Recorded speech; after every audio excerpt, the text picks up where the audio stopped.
لە گوندی شاخولانی سەر بە ناحیەی بەحرکە سەر بە پارێزگای هەولێر لە پرۆژەیەکی بەخێوکردنی ماسیدا بەهۆی ژەهراوی بوونی ئاوەکەیەوە کە خاوەنەکەی لە تاقیگە سەلماندوویەتی لە کۆی 6 حەوزی ماسی 3 حەوزیان هیچ ماسیەکی بۆ نەماوەتەوە. خاوەنی پرۆژەکەش دەڵێت زەرەرێکی زۆرم کردووە کە بە نزیکەیی 100 ملیۆن دینار دەخەمڵێنرێت.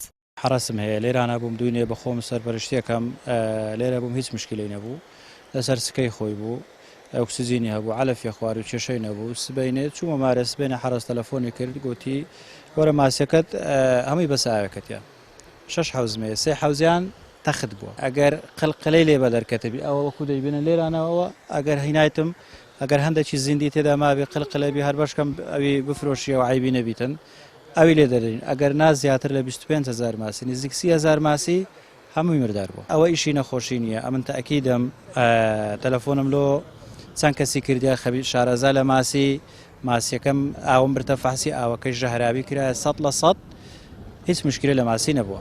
سەرۆکەی لیژنەی کشتوکاڵ و سەرچاوەکانی ئاو لە پەرلەمانی کوردستان ئاماژە بۆ دەکات لە ماوەی ڕابردوودا پێشنیاری دامەزراندنی سندوقی بیمەی کشتوکاڵیمان کردووە بۆ حکوومەت، بەڵام بەهۆی ئەوەی تێچووی مادی دەوێت پرۆژەکەیان ڕەت کردەوە.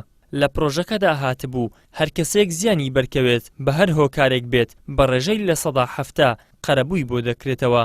بەداخۆم بۆ ئەو زیانە گەورەی کە بەر ئەو پرۆژەی ماسی کەوتووە لە بەحرکە لێرە لە هەولێر بەداخەوە حکوومەتی هەرێمی کوردستان وەک چۆن هەموو سێکتەرەکانی کەی فەرامۆش کردووە سێکتەری کشتوکاڵشی زیاتر فەرامۆش کردووە. پرۆژەکەمە ڕەوانەی حکوومەت کرد وەڵامی داوەتەوە وڵا لەبەر ئەوە کە تێچووی دارایی هەیە و قەیرانی دارایی ئێمە ناتوانین ئەم پرۆژەیە پەسەند بکەین. کەسێکی ئاواش ئێستا کە تووشی زیان و کارەساتێکی سروشتی وە کرەدەستخۆی دانیە ئافاتێکی کشتوکاڵی دەبێ لەم سندوقە حتا ڕێژەی 170 قەرەبوو دەکرایەوە.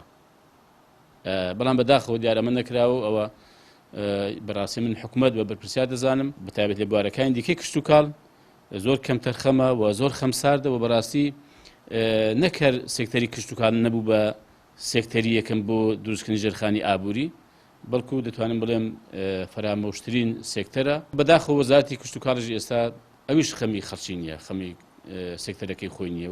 بە وتەی خاوەنی کێڵگەکە ماوەی 8 مانگە خۆی و خێزانەکەی سەرقاڵی بەخێوکردنی ماسیەکانن. ئەگەر ئەم کارساتیان بەسەر نەهاتبایە ئەوە کەمتر لە مانگێکی تر دیان خستە بازاڕەوە کە بەرهەمەکەیان مەزندە دەکرا بە 200 ملیۆن دینار. ئەمە جگەلەوەی ماسیەکی باشیشان دەخستە بازاڕەوە بۆ جوڵەی بازرگانی کاریگەریەکی باشی دەبوو. ئیدریس محەممەد، کەناڵی ئاسمانی پەیام، هەولێر.